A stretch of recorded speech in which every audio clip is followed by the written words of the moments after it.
accuse our policy, our proposal to be fluffy, but the sad thing is theirs is more fluffier than ours, and that's what I'll be showing to you today. Now, we see a lot of flaws or a lot of disparity within us, and this margin is a very huge margin.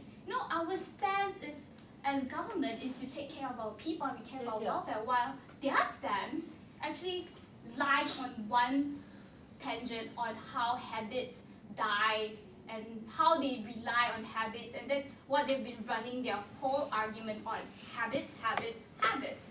Now, we see that certainly they have one bad habit, is to come up things at the last minute, like how their counter proposal came out in the Deputy Leader of Opposition speech. This is so late, and it's in a way hard for us to tackle this because the last speaker coming from us is our whip, so she can't bring in any arguments.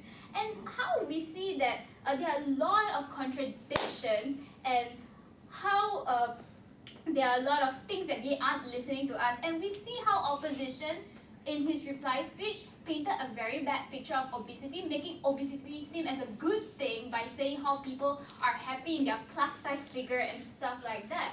Now, we see that the contradiction here is willpower versus habits versus responsibility, which brings me to my 3 issues. Now, whose responsibility is it? That's my first issue, whether it's the government or the individual's responsibility. Now, we as government, we say that the onus is on us. So, because based on the very fact that the government is for the people and by the people, therefore, we have to serve the people.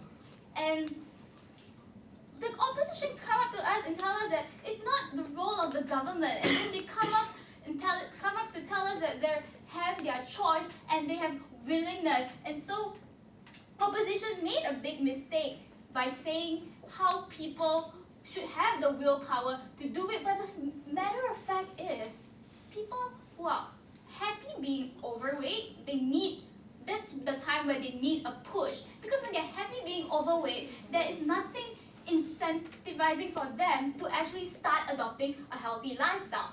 Now, we see how this issue actually slides to the government on how the government should be the one to initiate this adoption of healthy lifestyle. Now, my second issue is about the difference of proposal. Now, let's take a closer look at this.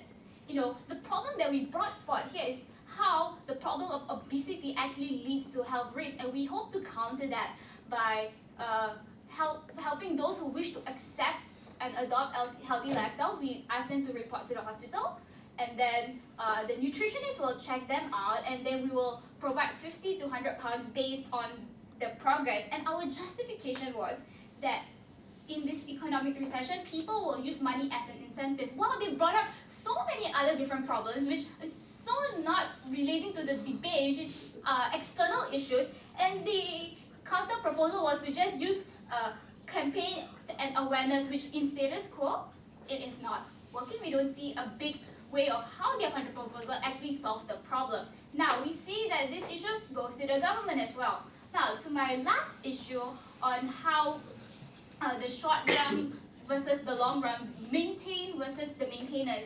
Now, like I've said, the onus is on us and on the government, and once we push the people who are overweight, if we push them and give them this proposal and initiate this to start a healthy lifestyle, they will feel good about themselves, they will feel happy about themselves, and this will not make it a bad thing for them to revert back, but instead to go up and go forward.